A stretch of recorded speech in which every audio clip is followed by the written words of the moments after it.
So ప్రిపరేషన్కి వచ్చేసరికి ఇప్పుడు నేను యాక్చువల్గా టెక్నికల్ రూట్లోనే ప్రిపేర్ అవ్వాలని అనుకున్నాను. బట్ ఏంటంటే అదే టైంలో గ్రూప్ 4 ఎగ్జామ్ కూడా ఉండే.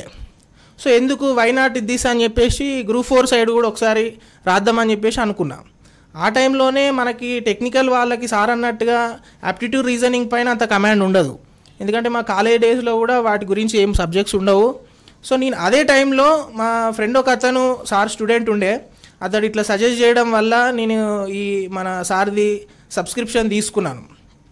తీసుకున్న తర్వాత అసలు ఫస్ట్ సిలబస్ ఏముంది, గ్రూప్ 4లో మనకు యాప్టిట్యూడ్ ఉంటుంది, రీజనింగ్ ఉంటుంది. రీజనింగ్లో మళ్ళీ వెర్బలు, నాన్ వెర్బలు ఇట్లా చాలా ఉంటాయి.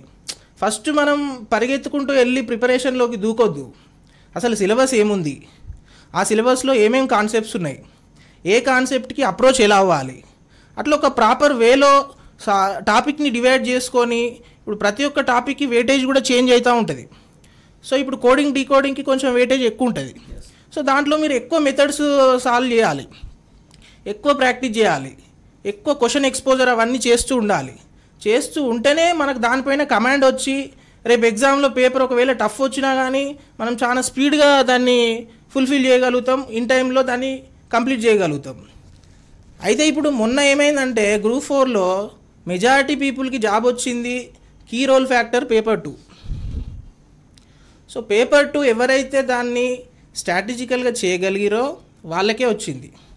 సో దాంట్లో నాకు హెల్ప్ అయిన థింగ్ ఏంటంటే మెజారిటీ మనం ప్రాక్టీస్ ఎక్కువ చేయడం వల్ల ఎక్కువ కాన్సెప్ట్ ఎక్స్పోజర్ పెరుగుతుంది. సో అట్లా పెరగడం వల్ల నేను ఆ పేపర్ 2ని చాలా ఒక ప్రాపర్ వేలో హ్యాండిల్ చేయగలిగిన. సో టెక్నికల్ నాలెడ్జ్ ఉన్నా కానీ మనం దీంట్లో మనం పేపర్ని ప్రాపర్ వేలో హ్యాండిల్ చేయడం వల్ల ఇన్ టైంలో నేను మ్యాక్సిమం అటెంప్ట్ ఇవ్వగలిగిన. సో అట్లా నేను అంత స్కోరు ఆల్మోస్ట్ 85 స్కోర్ వచ్చింది నాకు పేపర్ 2లో. అంత స్కోర్ రీచ్ కావడానికి నాకు అదే హెల్ప్ అయింది.